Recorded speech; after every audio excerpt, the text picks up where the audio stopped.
কারো জীবন যেন তেজপাতার মতো না হয়। বন্ধুরা, তেজপাতাকে আমরা রান্নার সুস্বাদু করার জন্য, রান্নার স্বাদ বাড়িয়ে দেওয়ার জন্য, ঘ্রাণ সুন্দর করার জন্য আমরা তেজপাতা ইউজ করি। তারপর যখন সুস্বাদু রান্না উপহার দেয় তেজপাতা, তারপর আমরা খাওয়ার সময় কী করি, মজা করে পেট ভরে আমরা খাই, কিন্তু খাওয়ার সময় সবার আগে যে কাজটা করি সেটা হচ্ছে তেজপাতাটাকে সবার আগে বেছে আমরা পাতের বাইরে ফেলে দিই। ঠিক এমনি মানুষের জীবন, অনেক মানুষ আছে, মানুষকে ইউজ করে, মানুষকে ব্যবহার করে, তারপর সে নিজে যখন উপরে সিঁড়িটা বেয়ে উপরে উঠে যায় তখন সেই মানুষটাকে আগে নিজের জীবন থেকে বাদ দিয়ে দেয়। এরকম মানুষ পৃথিবীতে আছে।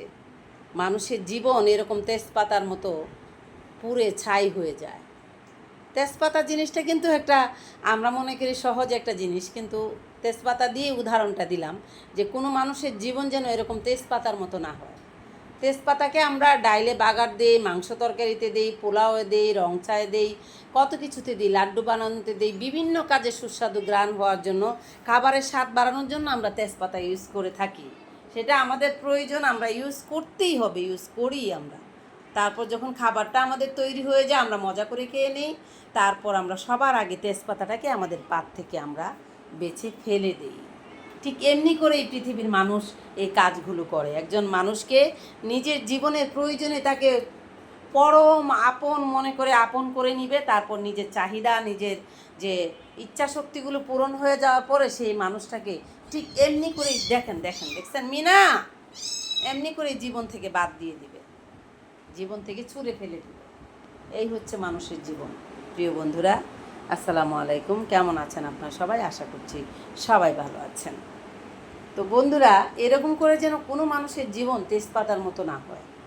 যাদের জীবনটা এরকম প্রতারিত হয়, যাদের জীবনটা মানুষের কাছ থেকে এরকম ব্যথা পায়, কষ্ট পায়, তারাই একমাত্র জানে যে মানুষগুলোকে বিশ্বাস করে, ভালোবেসে, আপন মনে করে, যাদের জন্য সর্বস্ব লুটিয়ে দেয়, বুকের সবটুকু ভালোবাসা দিয়ে তাদের জন্য চেষ্টা করে যায়, সেই মানুষগুলো যখন প্রতারণা করে না, তখন মানুষের আসলে বেঁচে থাকার অবলম্বনটাই নষ্ট হয়ে যায়। মানে তাদের অনুপ্রেরণাটাই নষ্ট হয়ে যায় যে কার জন্য কি করব আর এই পৃথিবীতে কাকে বিশ্বাস করব। বিশ্বাসের মর্যাদা না অনেক বড়। বিশ্বাস যদি মানুষের জীবন থেকে একবার ভেঙে যায় তাহলে সেটা আর জোড়া লাগানো যায় না। বিশ্বাসের গড়টা ঠিক কাচের টুকরোর মতো, যখন হাতে থেকে পড়ে ভেঙে খণ্ড বিখণ্ড হয়ে যায় তখন সেটাকে আর পুনরায় সেরকম করে নতুনের মতো করে আর জোড়া দেওয়া যায় না। মানুষের জীবনটাও ঠিক সেম জিনিস, মানুষের জীবনটাও ঠিক সেম।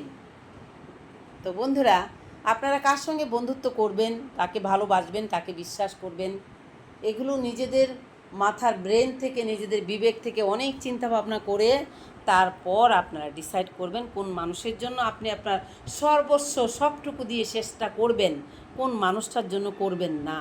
সেগুলো আগে নিজের মেধা চিন্তাধারা দিয়ে চিন্তা করবেন, তারপর নিজের জীবনটা লুটিয়ে দিবেন। বন্ধুরা, আমার যত প্রাণপ্রিয় বন্ধুরা রয়েছে, বড়দের জন্য রইল আমার সালাম, ছোটদের জন্য রইল এক বুক ভালোবাসা।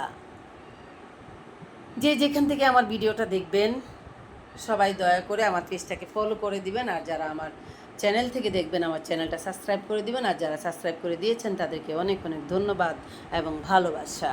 প্রিয় বন্ধুরা, আপনাদের অনেক সাপোর্টের আমার প্রয়োজন, অনেক ভালোবাসার প্রয়োজন। আপনাদের সাপোর্ট ছাড়া আমি কিছুই করতে পারবো না। প্লিজ আপনারা আমাকে সাপোর্ট করুন, আমার পাশে থাকুন, আমাকে ভালোবাসা দিন, আর আমার ময়নাগুলোর জন্য দোয়া করবেন, আমার জন্য দোয়া করবেন, আমি যেন ভালো থাকতে পারি। আর প্রতিনিয়তই এইভাবে আপনাদের সাথে আমি যেগুলো কথার মধ্যে রিয়েলিটি রয়েছে, বাস্তবায়ন রয়েছে, যেগুলো জিনিস আমাদের জীবনে প্রতিনিয়তই সত্যি ঘটনা, সেগুলো আপনাদের মধ্যে আমি তুলে ধরতে পারি। সেজন্য আমি যেন সুস্থ থাকতে পারি, ভালো থাকতে পারি। আপনারা সবাই আমার জন্য দোয়া করবেন, আমিও আপনাদের জন্য দোয়া করব। আপনারা যেখানে আছেন, যেভাবে আছেন, সেখান থেকে মহান আল্লাহ তাআলার কাছে শুকরিয়া আদায় করবেন। সবাই সবার জায়গা থেকে ভালো থাকার চেষ্টা করবেন। বিশেষ করে আপনার গর্ভধারণী মায়ের প্রতি অনেক অনেক বেশি ভালোবাসা দিবেন। আর যার বাবা মায়ের পৃথিবী ছেড়ে চলে গেছে তাদেরকে অনেক অনেক বেশি আগলে রাখার চেষ্টা করবেন। একটি কথা মনে রাখবেন বন্ধুরা, এই পৃথিবীতে যদি নিঃস্বার্থভাবে আপনাকে কেউ ভালোবাসে, শুধুমাত্র আপনার মা শুধুমাত্রই আপনার মা। বন্ধুরা, সবচেয়ে বেশি ইম্পর্টেন্ট জিনিস যেটা রয়েছে সেটা হচ্ছে আপনার জীবনের সুস্থতা। আপনি যতদিন সুস্থ থাকবেন ততদিন এই পৃথিবীর রঙিন আলো আপনার কাছে রঙিন হয়ে জ্বলবে। যতদিন আপনি অসুস্থ হয়ে যাবেন, আপনি যখন বিছানায় পড়ে যাবেন, তখন আপনার এই রং আলো সব কিছু আপনার জীবন থেকে নিভে যাবে। আপনার অর্থ সম্পদ, টাকা পয়সা, গাড়ি বাড়ি সব কিছু মিথ্যে হয়ে যাবে আপনার কাছে। তাই আপনার নিজের সুস্থতা আপনার জীবনে অনেক ইম্পর্টেন্ট জিনিস। তাই নিজের সুস্থতা বজায় রাখুন, নিজের প্রতি অনেক অনেক বেশি যত্ন নিন, নিজেকে ভালোবাসুন। আর আপনি যদি ভালো থাকেন তাহলেই আপনার প্রিয়জনদেরকে ভালো রাখতে পারবেন। আপনি যেদিন এই পৃথিবী থেকে চলে যাবেন সেদিন আপনার যত স্বপ্ন, যত আশা, ভালোবাসা সব কিছু নিভে যাবে। আপনার এই পৃথিবী থেকে চলে যাওয়ার সঙ্গে সঙ্গে সব মিথ্যে হয়ে যাবে। বন্ধুরা, সবাই ভালো থাকবেন। এই পৃথিবীতে ভালো ভালো ছোটো ছোটো কাজগুলো করবেন আখেরাতের পুণ্য বাড়ি হওয়ার জন্য। তাহলে সবাই ভালো থাকবেন। আজ আমি এখান থেকে বিদায় নিচ্ছি। খুদা হাফেজ, টাটা।